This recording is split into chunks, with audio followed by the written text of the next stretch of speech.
Today is January 20, 2018, and tonight we are going to continue on our investigation of a testimony by Ellen White in Testimonies for the Church, Volume 3, starting on page 67, called Experience Not Reliable. Before starting, let's ask our Heavenly Family to guide us.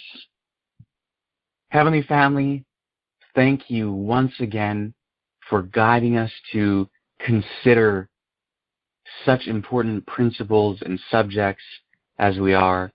Help us to understand them and to apply them to our own lives. We know that we need our way of thinking to be in harmony with truth.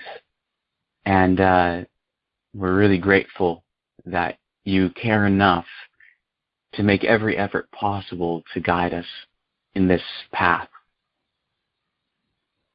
So bless us, help us to understand. We ask this in the name of Branch. Amen. So last night we began to read, and I gave extra commentary, essentially, on a section in the Testimonies called Experience Not Reliable, found in Testimonies for the Church, Volume 3, starting on page 67. And in this testimony, Ellen White draws a clear contrast between genuine experience and experience which is not genuine. This is so important for a number of reasons, because how one views what constitutes a genuine experience will inevitably impact the conclusions they draw in terms of beliefs, from the big questions down to what they should wear, what they should eat, what they should do from day to day in decisions of all sorts. And as Ellen White pointed out in the testimony in the section that we read last night, more errors are received and firmly retained due to false ideas of experience than from any other cause. Generally, people tend to view their experience as a reliable indicator of reality. But there are several examples that we can give in order to show that that is not always the case. Last night we talked a little bit about the experience of seeing a mirage. We talked about seeing the sunrise and the sunset, standing under the open sky and feeling the sensation of stillness, and how all of those experiences on the surface appear to indicate one thing, when in reality what they seem to indicate is not true. So rather than going on our own experience, we actually need to conduct experiments in order to determine the truth of any given thing. So to continue on tonight, what I want to do is read again the paragraphs we went through last night, and then we will continue on where we left off. For those of you who have just come on the call, we are in Testimonies for the Church, Volume 3, starting on page 67, with the heading, Experience Not Reliable. Dear Sister N, in the view given me December 10, 1871, I saw that some things had been great hindrances to your recovery of health. Your peculiar traits of character have prevented you from receiving the good you might have received, and from improving in health as you might have improved. You have a special routine to go through, and you will not be turned aside from it. You have your ideas, which you carry out, when frequently they are not in harmony with physical law, but simply with your judgment. You have a strong mind and set will, and you think you understand your own case better than others can because you trace your feelings.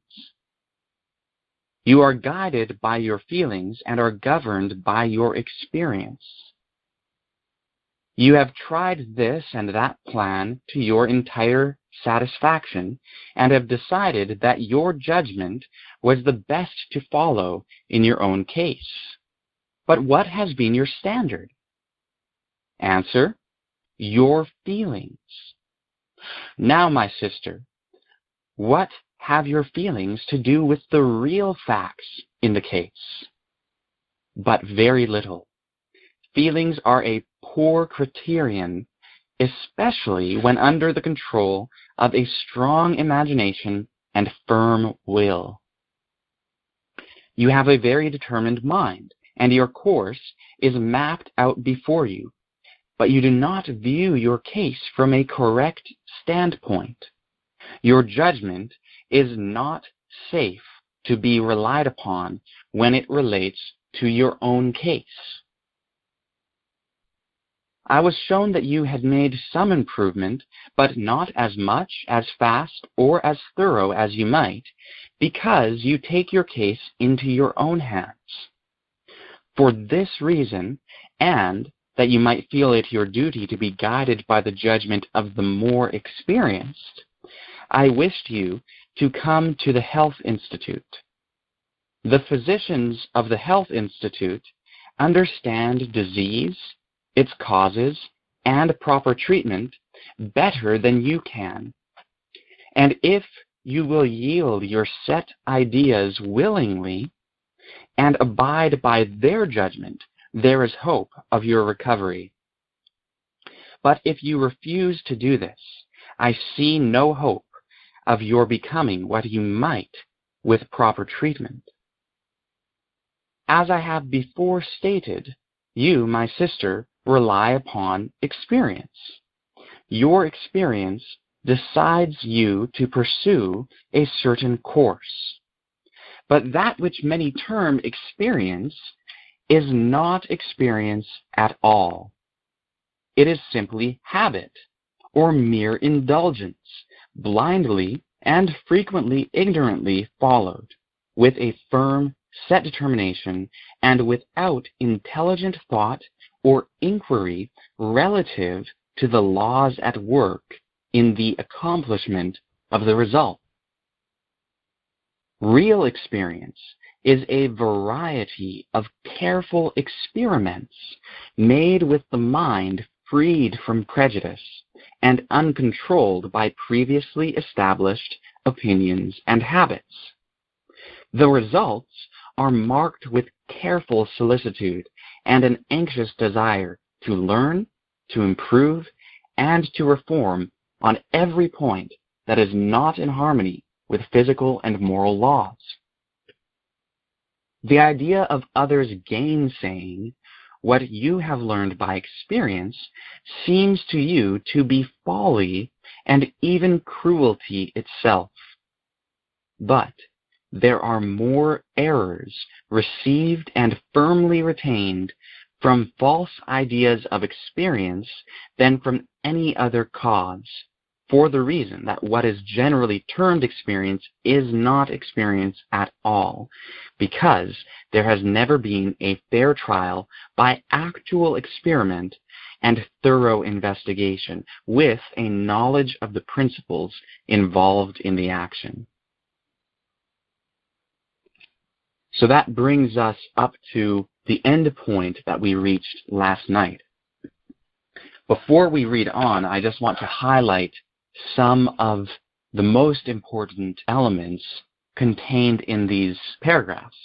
First, Ellen White is pointing out to this woman that her experience was not in harmony with physical law, and her ideas were not in harmony with physical law, and instead this woman relied upon her own judgment and her own experience, rather than relying upon what can be verified to be physical law.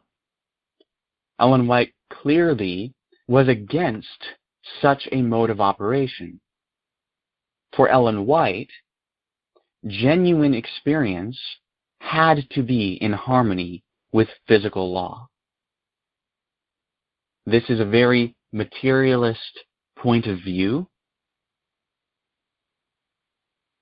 Of course, if reality was not solely composed of matter, but also included a whole other realm of the immaterial, then in order for something to be a genuine experience, it might not have to be in harmony with physical law. Perhaps it might just be in harmony with this immaterial law. But Ellen White, she was advocating that things had to be in harmony with physical law. This is very, very important. It wasn't down to someone's judgment or their experience. It's down to physical law. And of course, we have discovered that physicalism or materialism is true. It can be verified to be, in fact, a reflection of reality, and the immaterial, so-called immaterial, cannot exist. Thus, such a physicalist perspective as advocated by Ellen White in these paragraphs is all that one might advocate if they are to be in harmony with reality.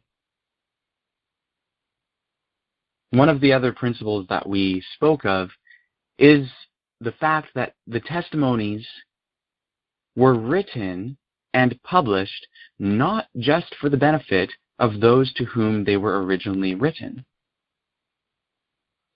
They were also published for the benefit of all who might read them after the fact, in order to examine themselves, better put, in order for us to examine ourselves, to see wherein they apply to us. And in truth, everyone tends to be in the habit of relying upon their experience and considering their experience to be genuine and valid and indicative of reality. But as we have already found, that is not the right mode of operation. What Ellen White advocates in these pages, and we will see it more and more as we progress, is ultimately a scientific worldview.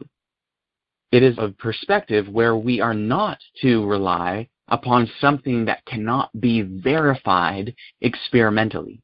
We are only to rely on that which can be verified experimentally. When it comes to health, when it comes to religion, when it comes to all else. We also discussed certain examples of how we might apply this to our own circumstances.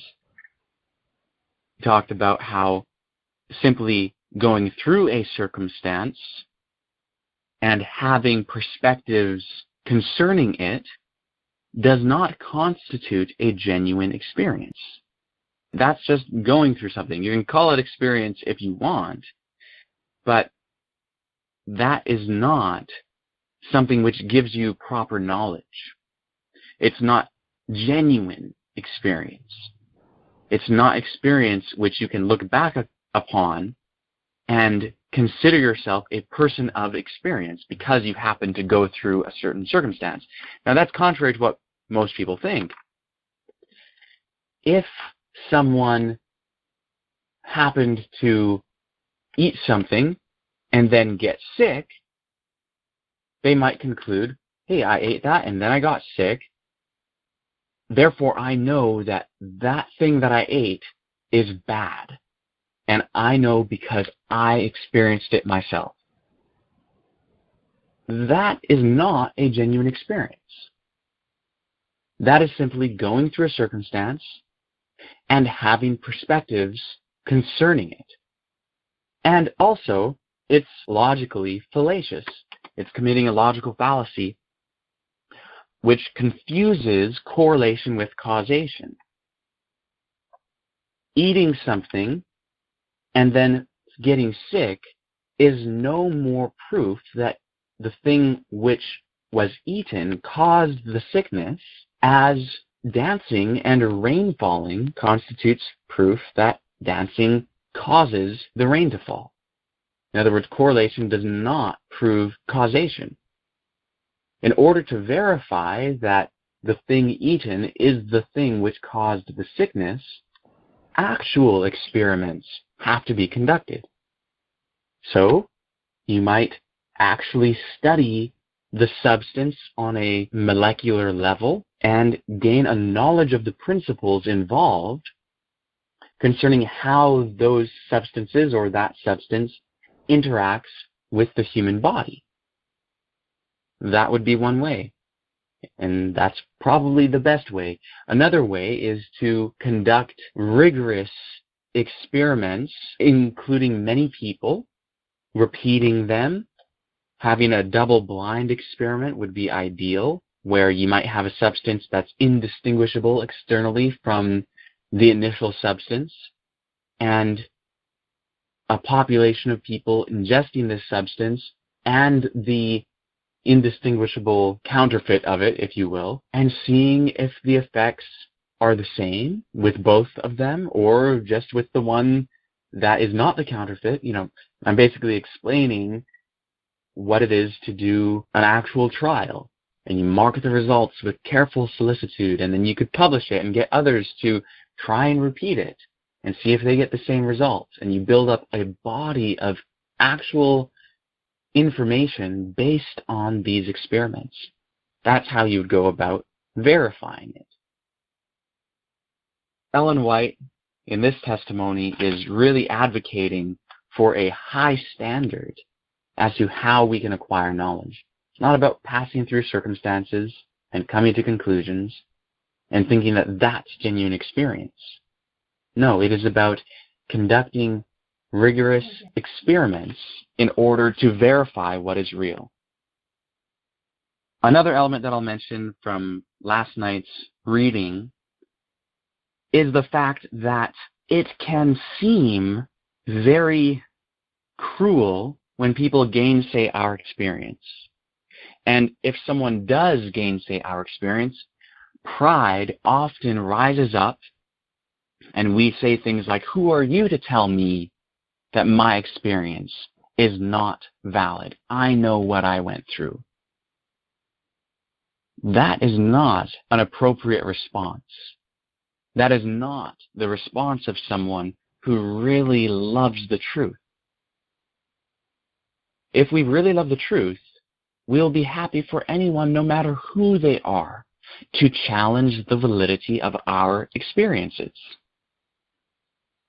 In fact, we will love having the validity of our experiences challenged because it gives us an opportunity to put our experiences to the test and to discover what is true. Someone challenging your experiences is an opportunity to find out whether they are true. And if we love the truth, we will want to find out.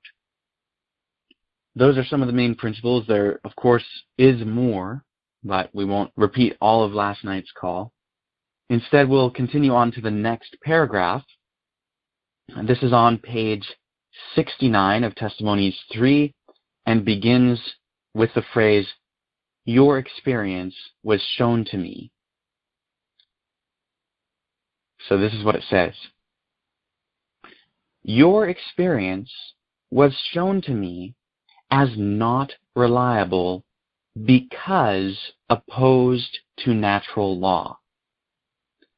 It is in conflict with the unchangeable principles of nature." This is a point worth pausing and reflecting upon.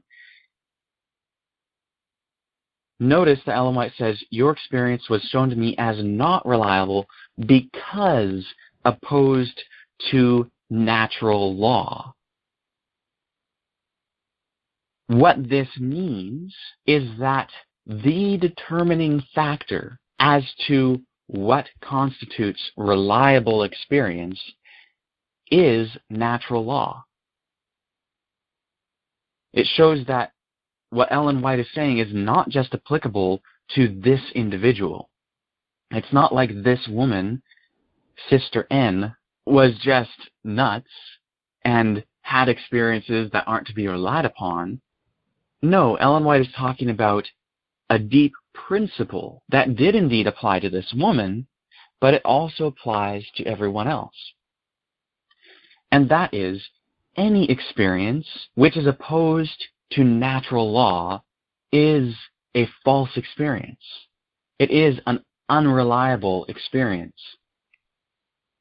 This is advocating science, because science is how to determine what natural law is, and to test circumstances or experiences to see whether they are in harmony with natural law. And of course, Ellen White, in the previous paragraph, the last paragraph we considered last night, actually advocates the experimental method of gaining a knowledge of the principles involved in the action, whatever the action may be in the circumstances. This is why we need to test our own experiences. If we have an experience and it seems to point to a certain conclusion, we need to find out, is our interpretation of that experience actually in harmony with natural law? It's also interesting that Ellen White says it is in conflict with the unchangeable principles of nature. It's not as though nature has this way of operating, and then, in your particular case, it's just suddenly going to operate in a totally different way that's contrary to how it normally operates. That's kind of how most people view a miracle. A miracle is supposed to be an event which cannot be explained by material means, by natural processes. It has to be explained by invoking the supernatural, the immaterial, the non-physical. So it's like, well, forget the principles of nature right now. This is a different experience. That's not anything that Ellen White viewed as possible. The things which we typically think of as miracles mentioned in the New Testament, for example, it's very interesting reading Ellen White's comments on those passages, because they reveal that she understood them as not actually being supernatural events, understanding supernatural to refer to that which is outside of and beyond the natural realm, material reality. So, continuing on with the statement. Superstition, my dear sister, arising from a diseased imagination, arrays you in conflict with science and principle. Now, as I mentioned last night, one of the aspects that I want us to focus on as we're reading through this testimony is science. And the reason why we want to focus on that is because the majority of Adventists, Davidians, and branches, and many religious folk in general, have a certain degree of an anti-science perspective. And that has to do with a diseased imagination. I'll read this again. Superstition, my dear sister, arising from a diseased imagination, arrays you in conflict with science and principle. This, unfortunately, is not true of just this one woman, Sister N, but it is true of billions. We end up having superstitious thinking. What is superstitious thinking? Well, we've talked about this before. It is thinking which attributes the cause of a thing to a correlated event or thing, which did not in fact cause it, but just because it's correlated, it is assumed to be the cause. So you dance, the rain falls, you think that your dancing caused the rain to fall. You took a pill, you felt better, you think, well, the pill is what made me feel better. You ate something, felt sick, you think, well, what I ate is what caused me to feel sick. Merely because there's a correlation, merely because these events are closely related in time, and one happened to precede the other. But that is not a good way of determining causation. There's a famous experiment, and I'm going to see if I can pull it up quickly. Okay. Yes, there was an American psychologist by the name of B.F. Skinner, and he conducted experiments upon pigeons and showed that pigeons could develop superstitious behavior. And if you search B.F. Skinner in Google or just type in superstition in the pigeon, you'll be able to come up with information on this. And basically what he showed is that if a pigeon happened to be doing some random thing when given food, the pigeon would connect those dots and think that what it happened to be doing is what caused the food to come.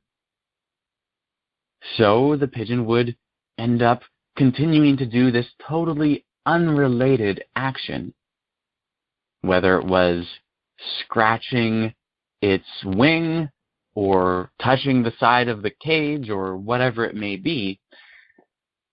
Pigeons would end up connecting these two events and thinking that one caused the other simply because one preceded the other in a given instance. Humans do the same thing a lot, and this is what we call superstition. You see a black cat and you have a bad day and you think, oh, this black cat is unlucky. This is what caused me to have a bad day. If you happen to touch a rabbit's foot and had a good day, you might think that the rabbit's foot is what made you have a good day. And that's what superstition ultimately is. And those examples, those more classic examples, really highlight the idea, but we make exceptions. Most of us still employ that fallacious logic for many things in life.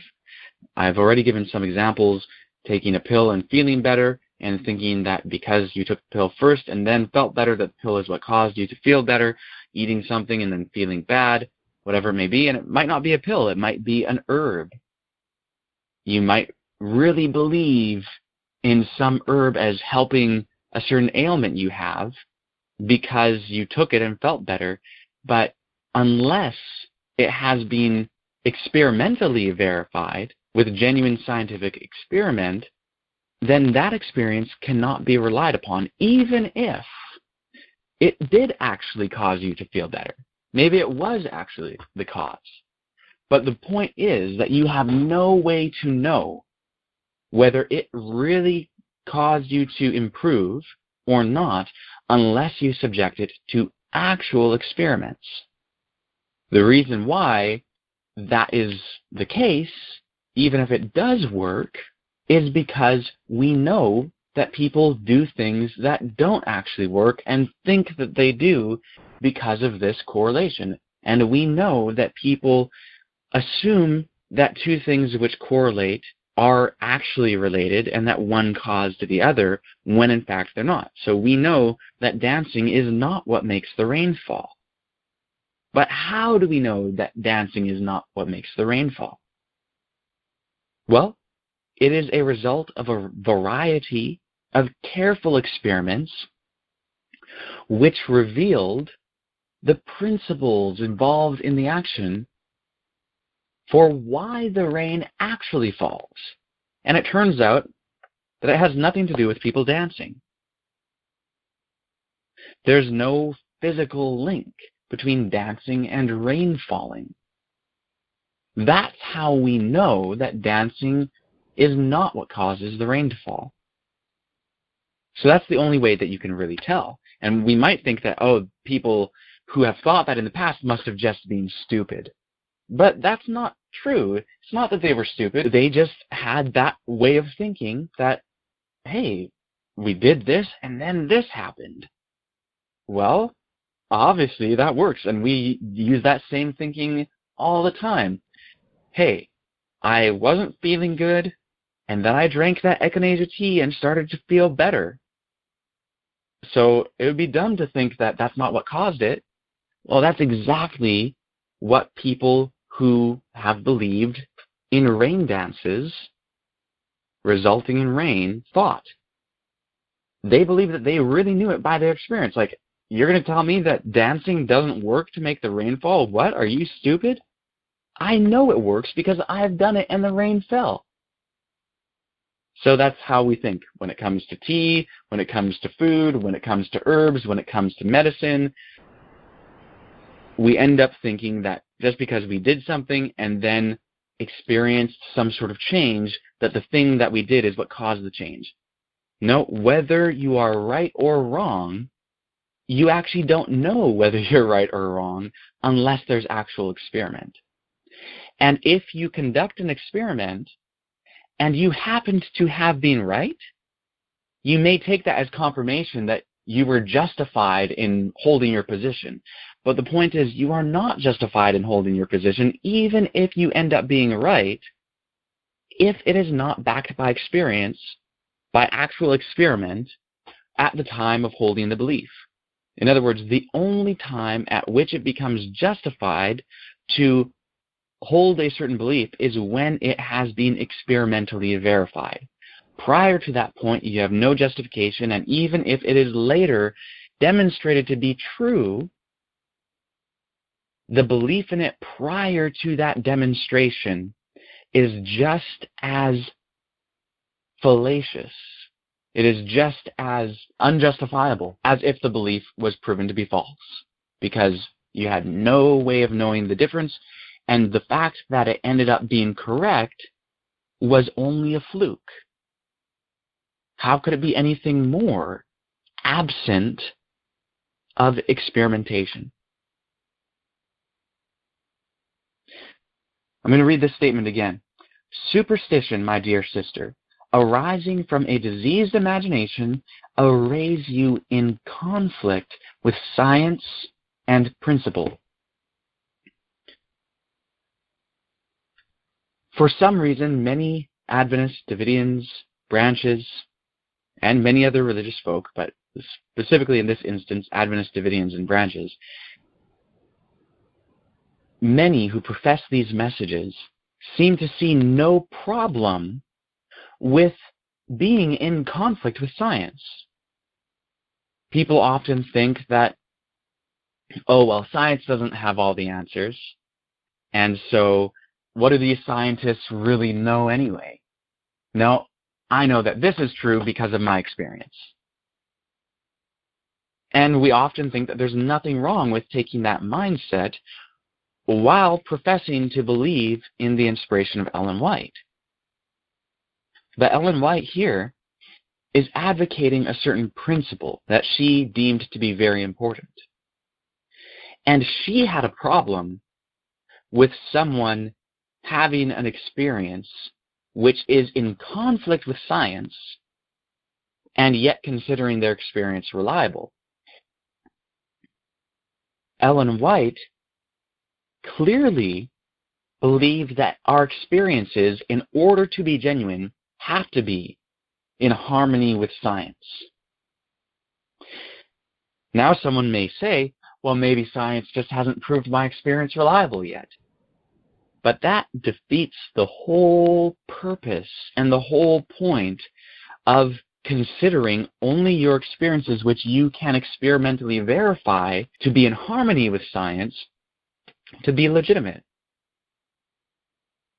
because anyone could always speak of the unknown possibilities, conceivabilities of the future as some sort of justification for their present stance.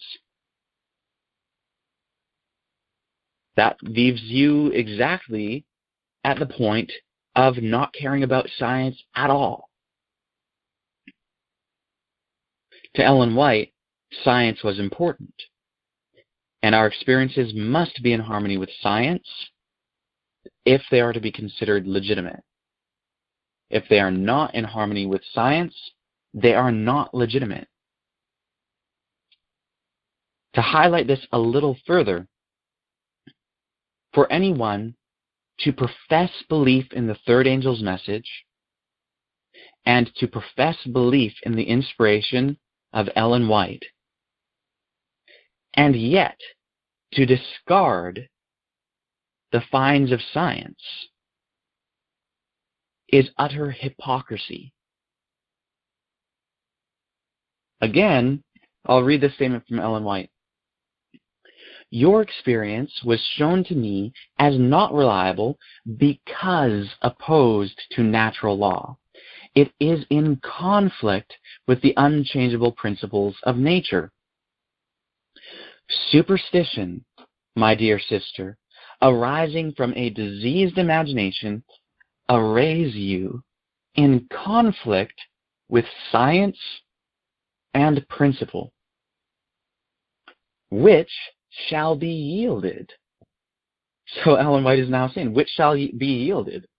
Should you yield science and principle, or should you yield your experience, your superstition, your diseased imagination, which arrays you against science?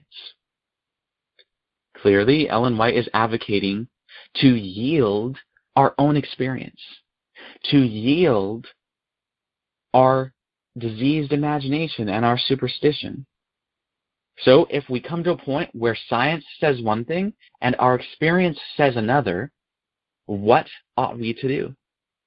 What we ought to do is yield our own experience and go with what science determines. Continuing with the statement, your strong prejudices and very set ideas in regard to what course is best to be pursued relative to yourself have long held you from good. I have understood your case for years, but have felt incompetent to present the matter in so clear a manner that you could see and comprehend it, and put to a practical use the light given you. That, by the way, as a side note, is a very interesting statement in understanding inspiration. Ellen White had understood her case for years, but felt incompetent to be able to express it in a way that would be truly helpful. Continuing on, there are many invalids today who will ever remain so because they cannot be convinced that their experience is not reliable. That's quite the statement. Many people are invalids because they rely upon their experience. And this could happen in many ways. One way is someone may actually genuinely become an invalid, someone who cannot really take care of themselves, and just believe that, oh, well, now I'm an invalid and there's nothing I can do about it. My experience, I went through this horrible accident or I had this disease and now it's just hopeless. And so psychologically, they could end up bringing themselves to actually be hopeless when in fact, if they had a more optimistic perspective, they might have overcome those circumstances. That's one way in which this could happen. But there's a far broader way in which this can happen and in which it does happen. And that is simply that someone could discard science and go with their own perspectives, which they have developed and maintained upon the foundation of their experience, and could thus believe that the right way to take care of their bodies is whatever, rather than going with science-based research. And thus, they could end up in a poorer state of health and end up in a place where they are not properly treating their diseases because of the general approach that they have taken to health, which is based not upon science but upon their experience. There are many, many instances of this, by the way. There are people who have died unnecessarily by seeking treatments for their diseases which have not been verified by science, rather than going with treatments that have been scientifically validated. So people often want to try the alternative. There are several people out there who have made a statement similar to the one that I'm about to make. It's a question, actually. And that is, what do you call alternative medicine that has been proven to work? Answer: medicine. That's what you call it. If there's something that's alternative and then it's proven to work, it's incorporated and called medicine. So often people want to go to things that have not been studied, or if they have been studied, have not been found to be effective, or have not been studied enough, and people want to go to these other things because it seems hopeful, and people have a bias in favor of the so-called natural, which, by the way, there's no such thing as anything other than what is natural. People often say, oh, well, these are natural remedies, and those are not natural remedies. What do we mean by that? As materialists, we need to understand that there's no distinction between what is natural and what is unnatural. Everything is natural. Just because something has been altered does not make it unnatural. Honey is something that has been altered by bees. Does that mean that honey is unnatural? I think everyone would say, no, of course, honey's natural. Well, then why is it that when a human alters something, that all of a sudden it's viewed as unnatural? But actually, people are pretty inconsistent with that, because people don't look at everything that's altered by humans as unnatural. People do not look at a loaf of bread as unnatural, even though it's altered by humans. But the reason why people view some things that are altered by humans as being unnatural is because of a paradigm which is utterly immaterialistic. And that paradigm is to view humans as outside of nature, as beyond nature, because of having an immaterial soul, because of having and actually being in our most fundamental nature something that is aside from the physical. People of religious perspectives usually view humans as actually being immaterial spirits or immaterial souls dwelling inside of a physical body. You are not your body, so they say. You are this mind dwelling inside your body. And because of that, you're different from all the animals. You are not part of the natural world. You are supernatural. You are beyond nature. And therefore, the things that you do go beyond nature. No. A human altering something is no different than a bee altering something or an ant altering something. It is all natural. We are animals, just as bees are animals, dogs are animals, monkeys are animals. We are animals just as much. We are no different than they, other than our own peculiar traits that make the human animal. But that's just the same as a dog being different from every other animal. But in a fundamental sense, we are the same. All that exists is what is natural, period. So, rather than relying on our experience and having a bias that prefers the so-called natural, even though that is a made-up category, natural versus unnatural, why do we end up preferring these things over these other things? Not because of science, but we should have our preferences based on science. And that's what Ellen White is advocating here. Let's get rid of this whole diseased imagination thing and be in harmony with science. So, again, I'll read the statement from Ellen White. There are many invalids today who will ever remain so because they cannot be convinced that their experience is not reliable. Someone may have experiences which lead them to believe that alternative medicine is the way to go and discard what science has found to be valid, and may end up not treating a disease which they have contracted with what science has found, but treating it with things that have not been verified. That's not right. That's not being a good steward of our body. That is not in harmony with health reform. True health reform demands harmony with physical law as experimentally verified to be scientific. I'll continue on reading Ellen White's statement. The brain is the capital of the body, the seat of all the nervous forces and of mental action. The nerves proceeding from the brain control the body.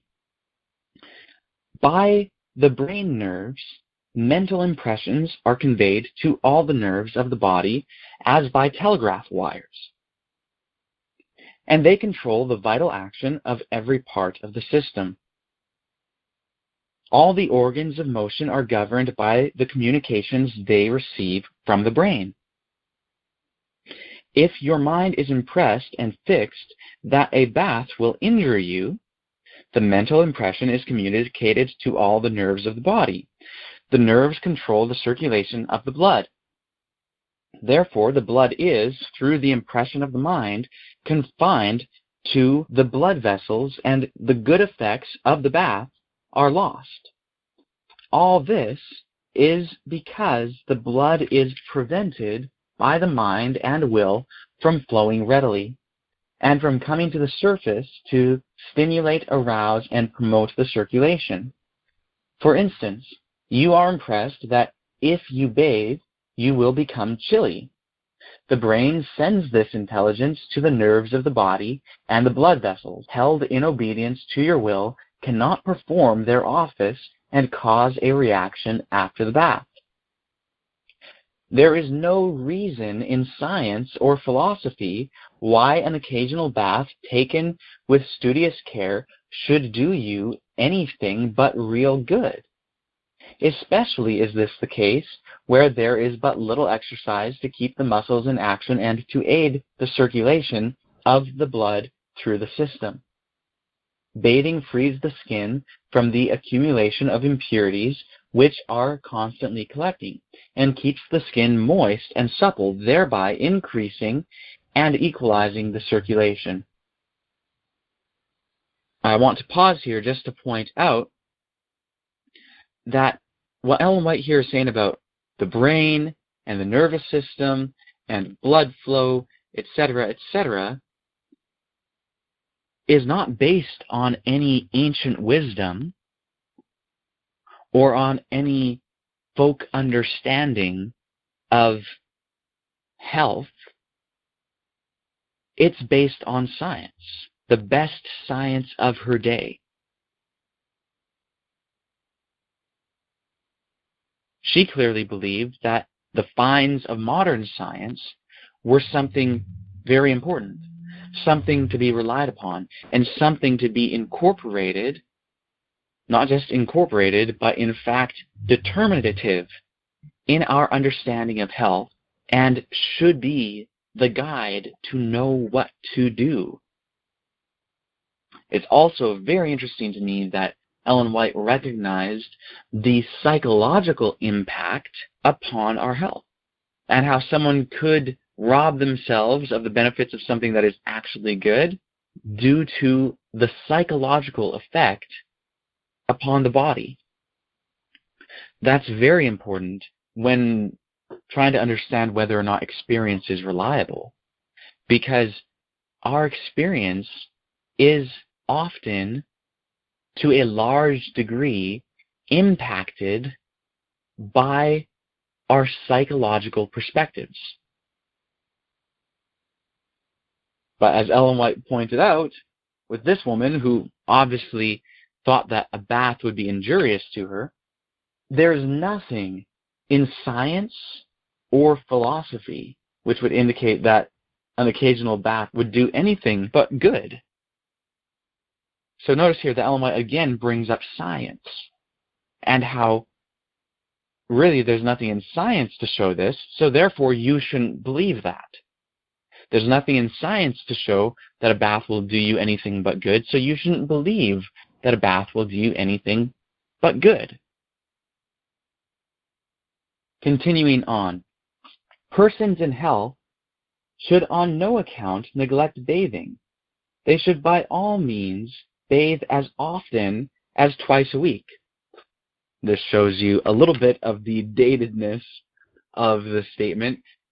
Most people recognize today that it's a good thing to bathe at least once a day, although there is a such thing as bathing too often, because we have microorganisms on our skin that are beneficial to our health, and also we can dry our skin too much if we bathe and are not properly moisturized, and so on and so forth.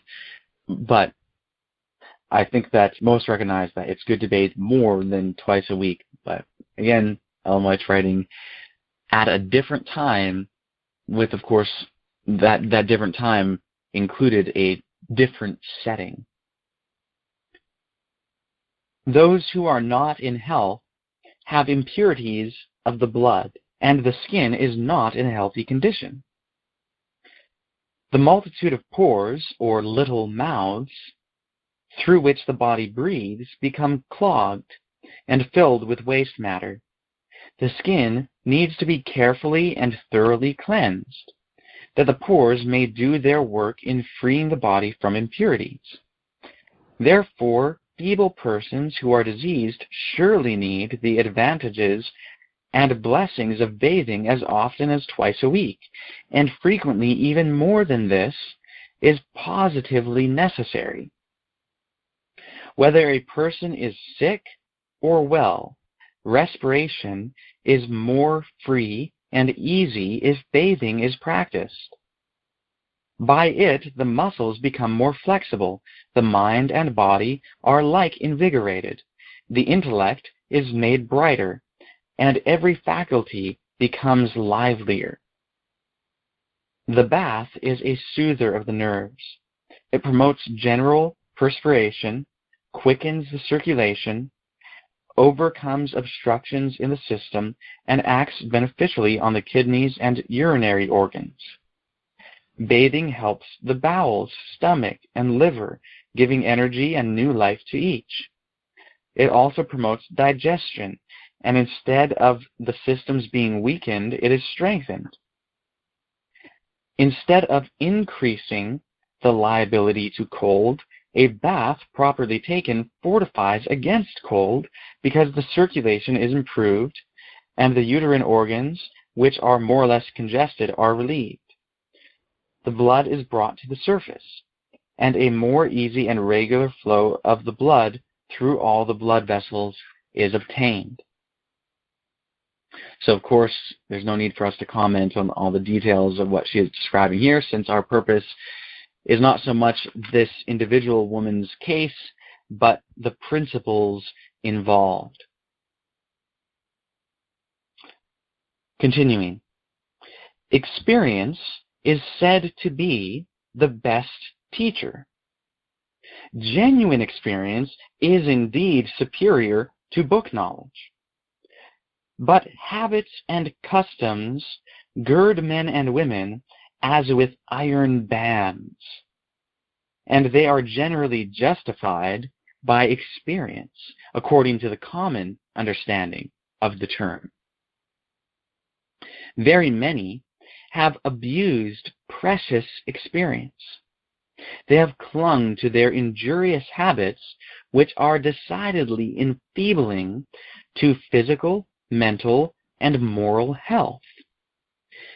And when you seek to instruct them, they sanction their course by referring to their experience. But true experience is in harmony with natural law and science. Again, Ellen White here is so strongly advocating materialism and science. It will not do. We will be so very hypocritical and contrary to inspiration if we continue to discard science and go by our experience. I want to read this paragraph again and make some comments on it. Experience is said to be the best teacher. Genuine experience is indeed superior to book knowledge.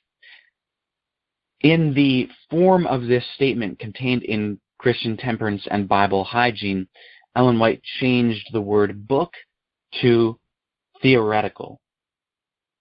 Genuine experience is indeed superior to theoretical knowledge. And I can see why she made that change, because here the contrast seems to be between genuine experience and book knowledge, as though you could not gain genuine experience through books.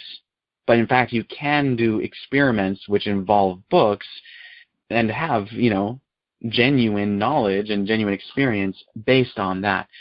But if it's mere theoretical knowledge, that is genuinely to be contrasted with genuine experience, if it's mere theoretical knowledge. In any case, it's very important to realize that Ellen White is drawing a contrast between genuine experience and experience according to the common understanding of the term. Habits and customs gird men and women as with iron bands, and they are generally justified by experience. So people justify their habits and customs by experience according to the common understanding of the term. And this is exactly what we have been talking about. People saying things like, well, I know that echinacea tea helps to recover from a cold because I've done it myself. That's not a genuine experience.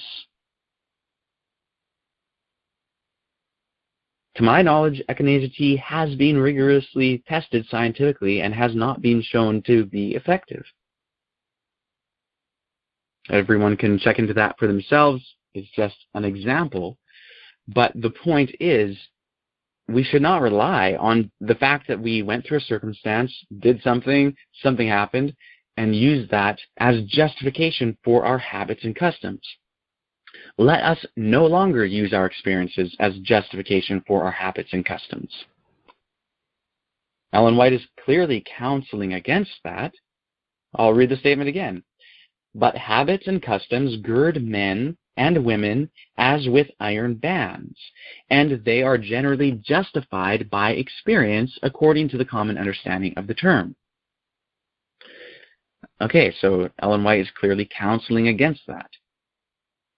So let's keep it in mind. Let's determine to never justify our habits or practices by our experience. Continuing, very many have abused precious experience. They have clung to their injurious habits, which are decidedly enfeebling to physical, mental, and moral health. And when you seek to instruct them, they sanction their course by referring to their experience. I want to give an example of this in my own life of something that I did and which I justified by my experience and which I thought was good. And I recommended that experience to others. And Ellen White also talks about this in this testimony of how people will come to conclusions based on their experience and then recommend for others to follow their practice when those very things are what are ruining their health and they don't even realize it. So for quite a while, I thought that grapefruit seed extract was really a great thing. Like, I really thought that it was like, oh, this is awesome. Like, it's natural and it's supposed to have anti-bacterial properties and so on and so forth. So I went to my local health food store and purchased grapefruit seed extract and used it regularly. I would put it in water and drink it, and like, it was something that I would use on a regular basis, and I thought that I was benefiting from it.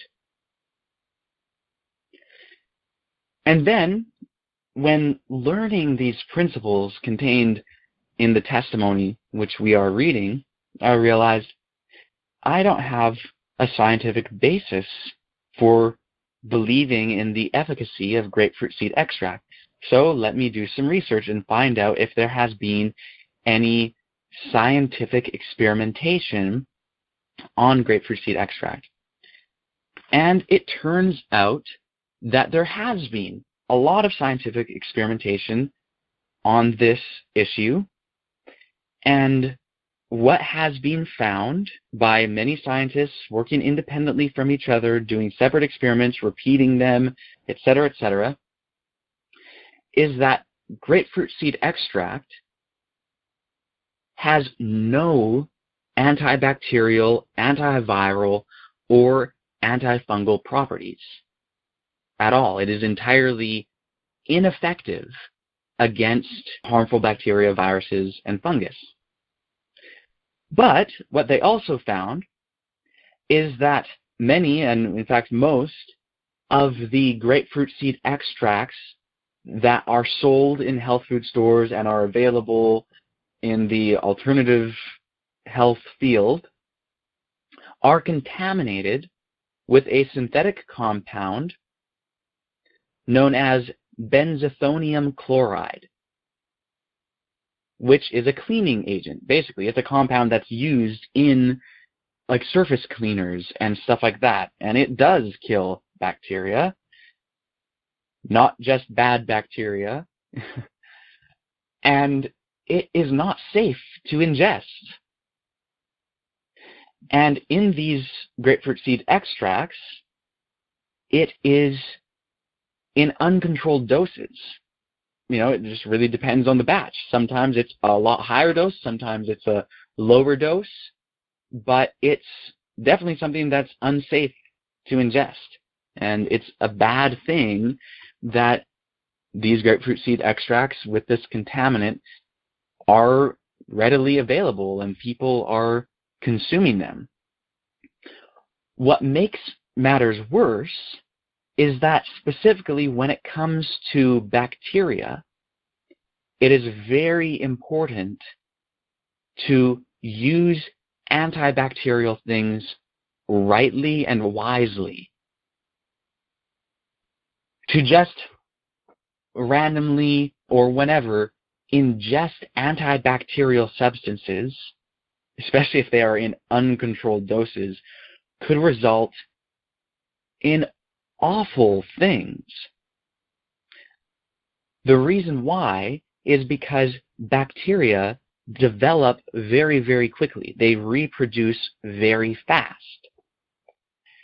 And when you have a population of bacteria and you start to bombard them with antibacterial substances,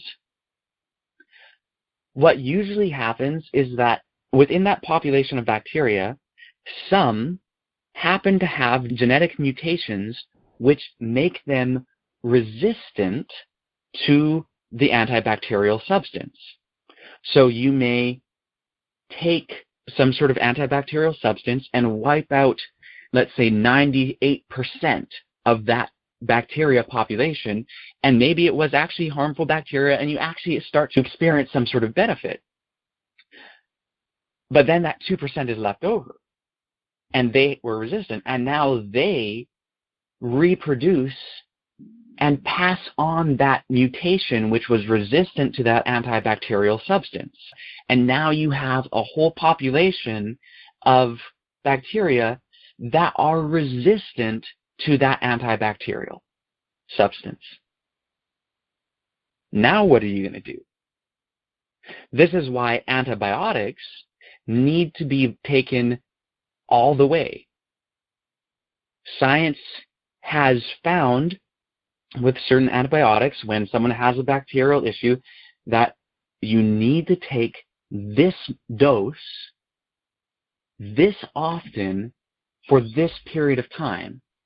And you need to take it for like the entire prescribed amount, because if you don't, you risk not killing all the bacteria, and then that small leftover population with the genetic mutation that's resistant to the antibiotic, that little population will then reproduce, and now you can't use that same antibiotic in order to kill them. Same thing happens, by the way, with any antibacterial substance. It doesn't have to be a prescription antibiotic. The same thing happens with so-called natural antibiotics or natural antibacterial agents. But at least with prescription antibiotics, it has been scientifically verified, and it's a very controlled dose, and you know how long you're supposed to take it for all the bacteria to actually die.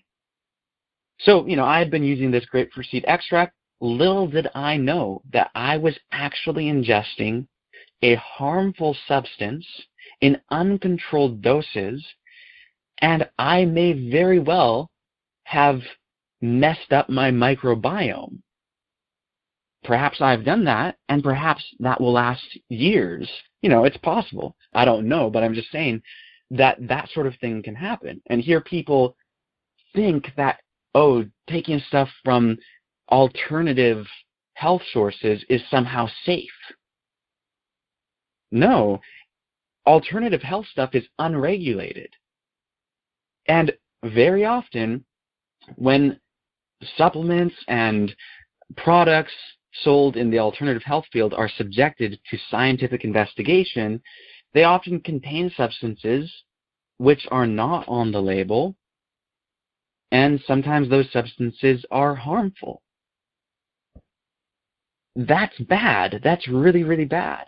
So if someone goes through experiences which lead them to favor alternative medicine, they may become invalids and ever remain invalids because they refuse to believe that their experience is not valid. And that's a very, very sad thing. I'm very sad that my experience, I'm sure, is probably mild compared to the experience of many. But what this shows is that it pays to verify things. And how do we verify things? Not by our experience. You may take something and actually receive some sort of temporary benefit, but do you know the long-term impact on your health? And how will you know? Scientific experimentation. For a drug to even come to the place where it is allowed to be given to individuals, to human beings, it has to go through years of rigorous scientific investigation and tweaking and all these things, years and years before a drug will be approved. That's very important. The same is not the case in alternative medicine. Things in alternative medicine are left to experience, and that's why when you seek to find out, is this remedy good or bad, what you find is reviews. You find anecdotal stories, people relating their own experiences, and if you read of people having lots of positive experiences, you tend to think that this is good. Testimonials, exactly. Testimonials are not to be relied upon. That's so contrary to the counsel given through Ellen White, to rely upon testimonials. No, let's not rely on testimonials to decide what we're going to put in our bodies. That's just so-called experience. No, genuine experience is knowledge derived from a variety of careful experiments that are in harmony with natural law and science.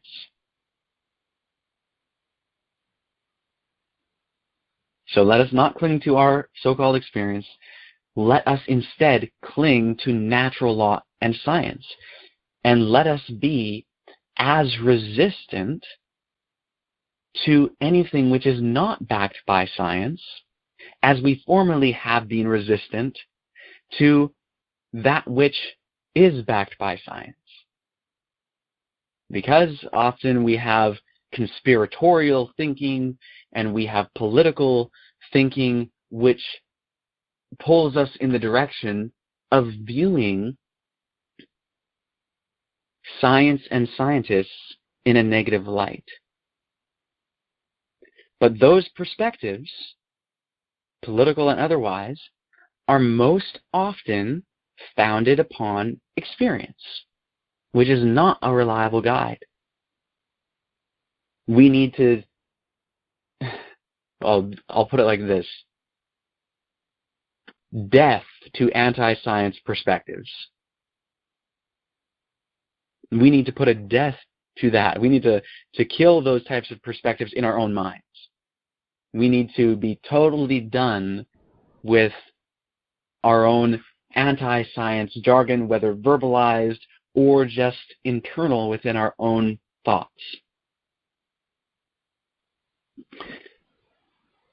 I'll read the next paragraph. Ellen White says, "Here is where we have met the greatest difficulties in religious matters.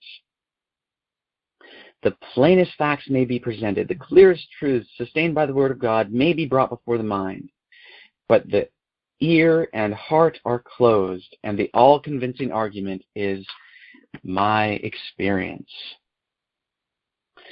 Now, actually, I'm only going to read that far in the paragraph. The reason why I wanted to read that is to highlight the point that it's not just about health. Health is very, very important, and we do need to apply these principles to health, but it also goes to everything else.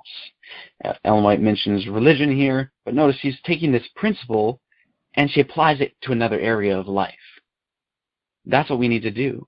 We need to have this experimental mindset applied to health, applied to religion, applied to politics, applied to archaeology, applied to our social interactions, applied to everything.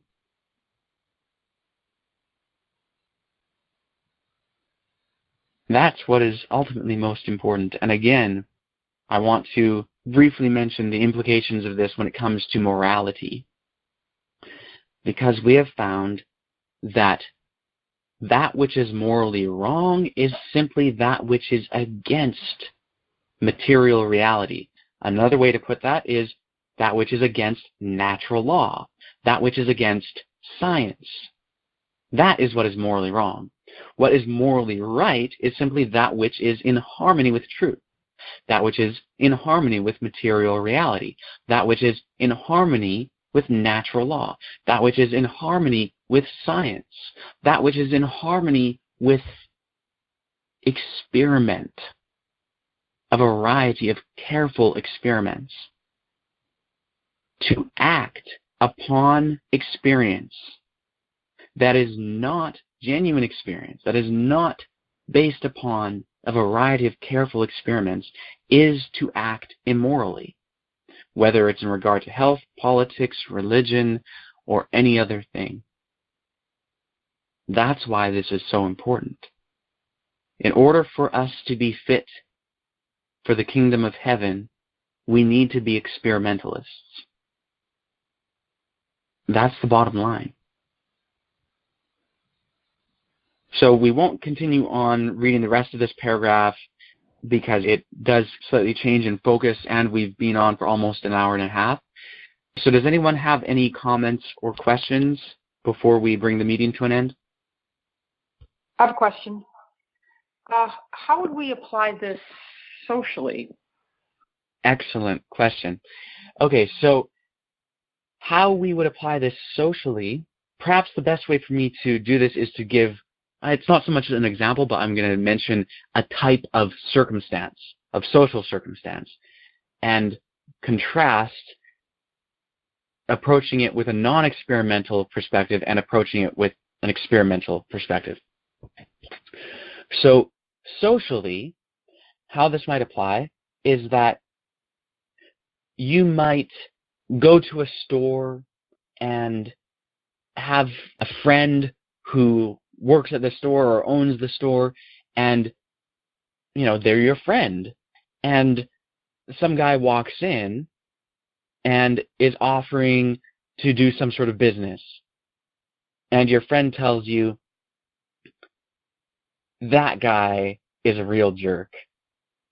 He's a liar. He's, whatever, and paints this real bad picture of this guy. And you think, well, yeah, my friend thinks that this guy's really bad, so yeah, some guy he is, And people tend to share the perspectives of their friends, and if their friend tells them something bad about another person, the individual tends to believe it. We tend to believe the things that our friends tell us about other people. But that's just relying upon the experience of someone. That's not conducting an experiment. So socially, in a circumstance, what we need to do is, rather than viewing the person as guilty or as evil because of what someone else said or because of some experience, we need to test what we really know about them and give them the benefit of the doubt. Now, that does not mean that we view them as morally upright, because that's making a claim concerning their character. We should not view someone as morally upright or as morally corrupt unless we have experimental evidence that they are morally upright or morally corrupt. So that's an example. So often when people violate this principle socially is when people just view people with suspicion or negatively, or they think, oh, well, my whatever is missing. I bet it was this person. So let's say someone had a phone, let's say, and then their phone went missing at a group, and they think, oh, I bet it was that person, but don't really have any evidence for it. Well, that's totally against being a genuine experimentalist. So that's the sort of thing that I'm talking about. By the way, this is actually how it works with conspiracy theories too, where people might view someone in government as being evil because of things that they've heard and what other people have said and what they heard on the news and whatever, without having any experimental validation for that. And so they take a stance in regard to this person or in regard to an institution of government or whatever without having any knowledge on it, because knowledge has to be based on experiment. So people end up being very condemnatory to other individuals, and even if it's to an institution, people like to say, oh, well, I'm against this institution, not the people, and then start condemning all the things that the institution is doing. Well, guess what? An institution is not, legally, sure, it's an independent thing, but realistically, an institution does not make decisions. People make decisions. So we need to be very careful in the conclusions we come to in regard to other people and to social institutions and so on and so forth. Some people just have a bad mindset toward Republicans. Other people have a bad mindset toward Democrats. And people slur huge groups of people and say horrible things about them without any experimental knowledge, just because this is how we've come to view things based on our experience. That accusatory mindset is entirely satanic. Satan is called the accuser of the brethren. And here we are accusing our fellow human beings without having experimental knowledge. And I've said to people many times that you shouldn't accuse someone of something, whether they are your next door neighbor, your fellow believer in the branch, or the President of the United States, or the Rothschilds, or whoever. You should not accuse anyone of anything unless you have experimentally verified it to be the case and you could prove that they are guilty of what you are accusing them of in a court of law. And in a court of law with rigorous standards. In short, before all of heaven, in the courts of heaven, we need to be able to prove in the courts of heaven that this person is guilty of that thing that we're accusing them of before we would be justified to accuse them. So people are often far too loose and flippant in their acceptance of conspiracy theories, which end up painting individuals in a very bad light without having any actual knowledge of who those individuals are, what they have or have not done. And again, it's not to say that you then conclude that the person is innocent. No, you shouldn't conclude that a person is innocent unless you have experimental knowledge that they are. But you shouldn't conclude that they're guilty unless you have experimental knowledge that they are. The whole thing of innocent till proven guilty, by the way, should be that you treat someone as innocent until proven guilty. It doesn't mean that you view them as innocent until proven guilty. You view them as simply that you don't know until you know. That's the best way to do it. And you should treat them as innocent until proven guilty, because you should not inflict a punishment upon someone until they are proven to be worthy of that punishment. In other words, they are guilty. So I hope that helped to answer your question. Yeah, that was great. Thank you. Awesome. Are there any other comments or questions? No, we wouldn't want God to treat us that way. Amen to that. I totally agree. Also, what I've been learning is hitting me right between the eyes as far as my hydrogen peroxide theories. Like I've been taking the hydrogen peroxide drops in my water, and it seems like it's done great things for me, and telling other people about it. But how would I, and there's testimonies on YouTube, more testimonies, but how would I officially check that out to see whether it's doing me harm, maybe instead of good? Right. Oh, that's great, Leroy. Like, seriously, thank you for mentioning like a very real world example. And it's just encouraging to hear people actually applying what we're talking about to their own lives. So, yeah, I mean, that's exactly it. In order to really know, you have to verify it by experiment. So what I would recommend is to see whether there have been scientific experiments on this issue of hydrogen peroxide. And one thing that I'll say, and I'll point you in a direction where you can actually go and do this, by the way, but before I do that, I just want to say that it's very important that we all understand that simply finding a study on something is not the same as gaining an experimental knowledge, because there are many studies out there that have been published which give very contrary conclusions. What one really needs to do is to get a broad perspective of all the research that has been done on something, and not just find a study that proves something. And so, go like, the way to the evidence, huh? Exactly. So, like, for example, you could probably find out there a study claiming that grapefruit seed extract is awesome and that it has all these properties. And so you might find that study and say, oh, see, this is my experimental data. But maybe that study was testing grapefruit seed extract with the contaminant in it, and maybe it does have those antibacterial properties, but maybe that's not all what it's, supposed to be. Maybe it's actually a bad thing in that context.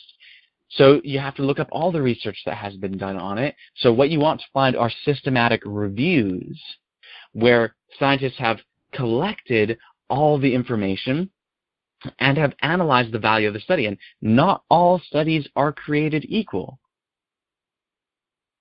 A study that included only a couple people and only lasted for a few days is not as weighty as a study which included 100,000 people and lasted for decades. And you want to learn something about the methods of the study. I'll mention an example of an experiment that I believe is poorly thought out. So often, there's an experiment that's done in order to test self-awareness. And the experiment is that you put a sticker or draw a little dot with a marker on the face of an animal, whether human or another animal, and then you set them in front of a mirror. And if they look at the mirror and then use their hand to touch their own face where the dot is, that is supposed to prove that they are self-aware. And yes, I think that it does. It shows that they are aware of themselves. But it's not like the test for self-awareness.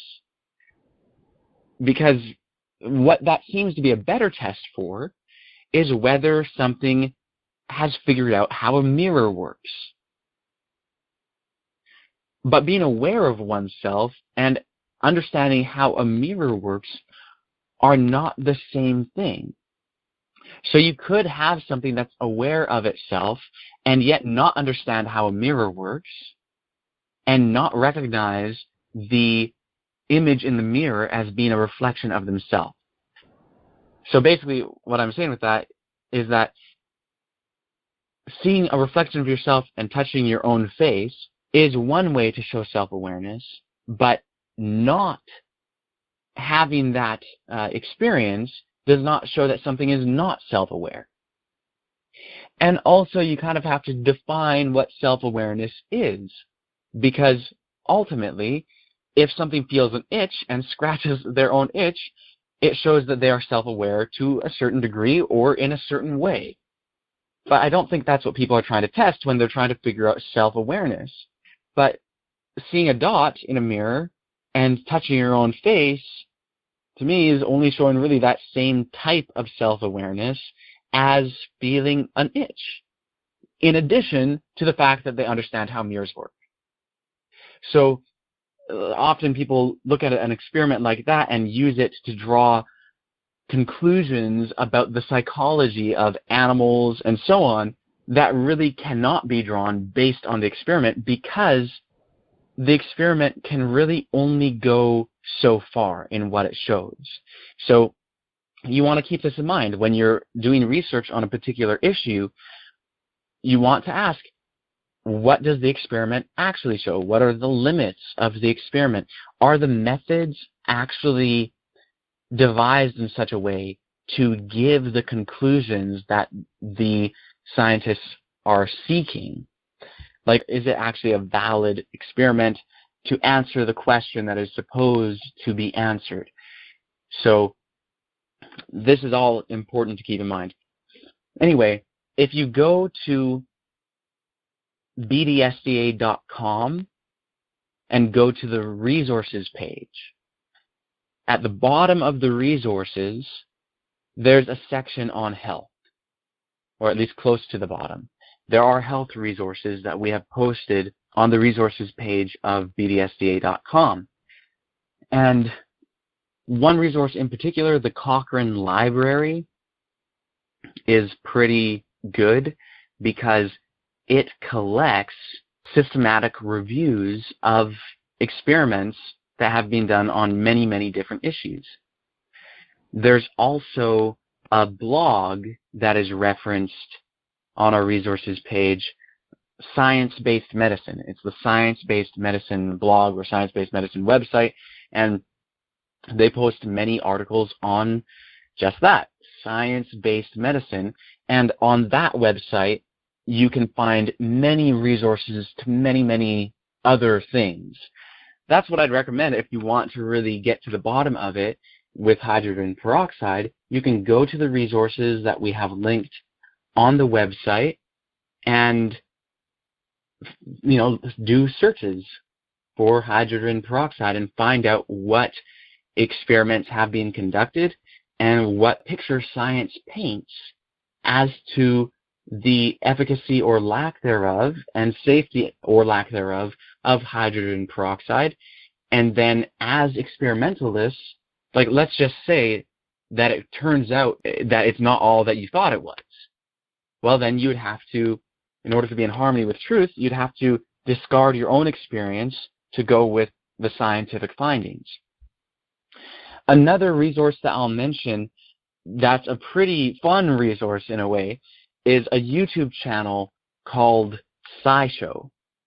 And it's just a group of guys, and it's pretty nerdy and all of that, but these guys are totally excited about science, and there's a team of people involved in this.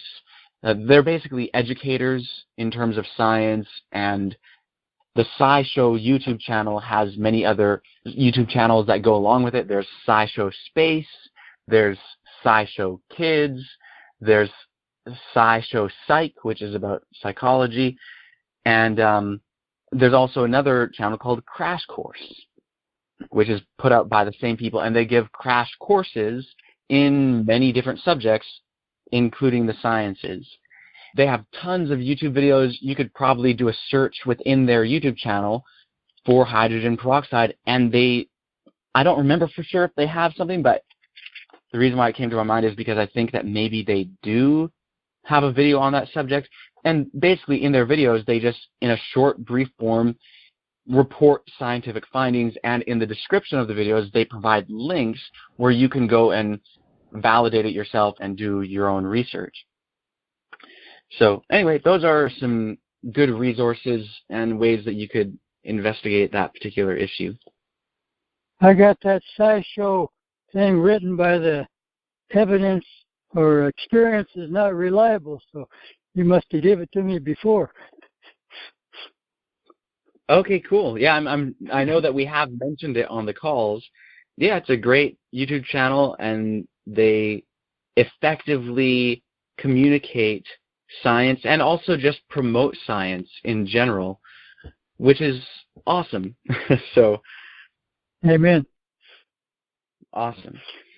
Well, I wanted to add that for somebody listening, the hydrogen peroxide I'm talking about is food grade. It's 35%. It's not regular old hydrogen peroxide. It's not made to go in the body, period.